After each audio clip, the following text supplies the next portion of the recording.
Vítajte opäť pri našom seriáli Oko. Predom sa ospravedlňujem, keďže každý vie, že sa skončili prázdniny a začala sa škola, tak sa ospravedlňujem, že Oko nebudem vydávať tak častejšie, lebo budem mať teraz veľa školských povinností a sa nebudem venovať Oku. Mám tam kopu nových...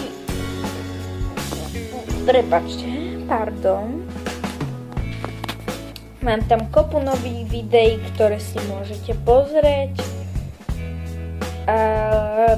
Nie, že to nebudem natáčať tak často. Ja to budem natáčať minimálne raz do týždňa. Lebo ako všetci neviete, tak ja už som 5. Povedzme si to ešte raz. Som 5, čo znamená, že teraz mi pribudlo o mnoho viac nových predmenov, ktoré sú nielen nové, ale jednak sú o mnoho ťažšie.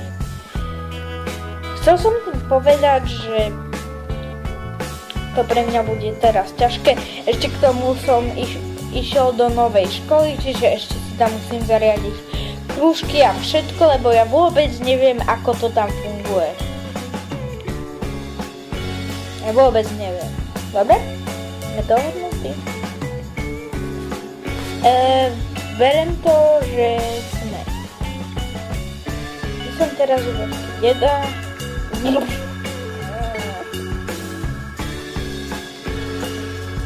Babky a deda. A troška sa nudím, tak som sa rozhodol robiť niečo pre vás.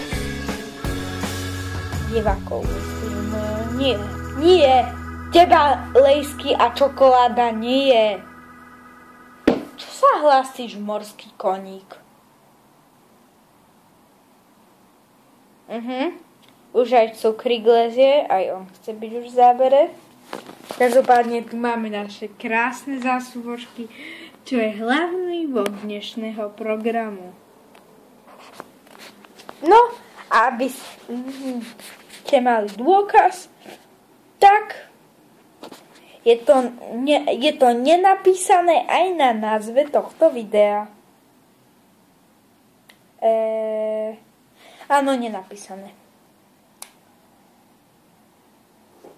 Ešte raz. Vidíte, že vyzerám troška inak, lebo úplne iné oblečenie, už začínam mať aj dlhý rukav, lebo ráno pršalo. Už je to taká polokošielka, mám nový účes, taký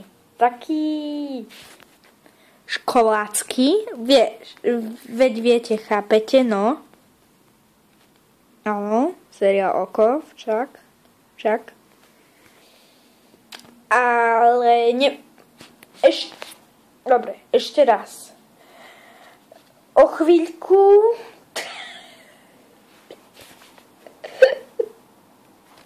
Nie o chvíľku, ale v januári budem mať narodeniny 11 rokov, čo znamená, že moje telo sa začne meniť. Prečo sa správam jak budúci doktor? No. Ja tu robím blbosti proste, dobre?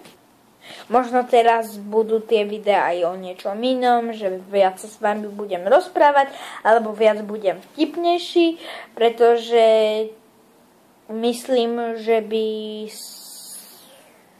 aspoň 50% z vás, divákov, malo vedieť, že ľudia sa rokami menia, že sú niekedy tvrdší, niekedy sú takí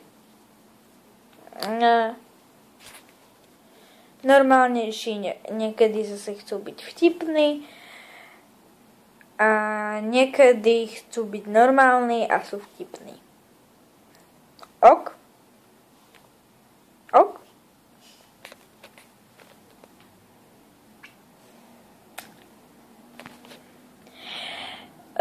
Aby som sa vrátil na začiatok, hovoril som minimálne jedenkrát do týždňa, nie preto, lebo by som sa viac musel sústrediť na školu, alebo by... Áno, je to ťažšie. Ale že by sa mi nejako nechcelo... Ja sa budem snažiť to vydávať čo najčastejšie. Teraz mám v rozvrhu aj, že keď prečítam niečo z knihy, tak môžem byť na mobile. Niekedy... Nebudem vám to teraz rozoberať. Každopádne chcem to vydávať čo najčastejšie. Aj keď je teraz škola a viem, že väčšina malých youtuberov bude na tom určite takisto. Poznám pár tých detí, čo hovoria, že cez prázdniny natáčajú viac a aj natáčajú viac. A problém je v tom, že príde škola, musia sa učiť a vtedy je už YouTube stránka v keli, lebo každý tam čaká, kedy vyjde nové video. Teda pokiaľ ma máte radi. Hej? Keď mi napíšete do komentárov aspoň 5, aspoň 10, že sa vám to nepáči, tak niečo vymyslím. Ja natáčam Dobre, ešte posledné tie správy. Ja to natáčam na mobile. Do komentárov mi môžete napísať, že ako robiť efekty na mobile, lebo som si skúšal stiahnuť jednu aplikáciu, ale mne sa to neuložilo do mobilu a nemohol som tam pridávať efekty. A ja by som tam tie efekty chcel mať, aby to nebolo nudné video, kde sa nejaký depčo snaží byť, však viete, vtipný. Pri tomto videu som sa chcel s vami porozprávať, teda s tebou mobilček, však. Nechcel som byť vtipný, ale dúfam, že ste aspoň niečo pochopili z toho, čo ja chcem dokázať.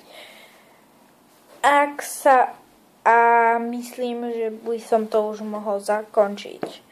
Ak sa vám toto video páčilo a chceli by ste viac menej rozhovorov, kedy vám hovorím, že čo ako budem vydávať, robiť a proste sa s vami skúsiť nejako skomunikovať, tak dajte like a uvidíme sa na budúce, či už o týždeň alebo o pár dní. To záleží iba od školy. Dobre? Ahojte. Seriál Oko sa s vami lúči. Dovidenia.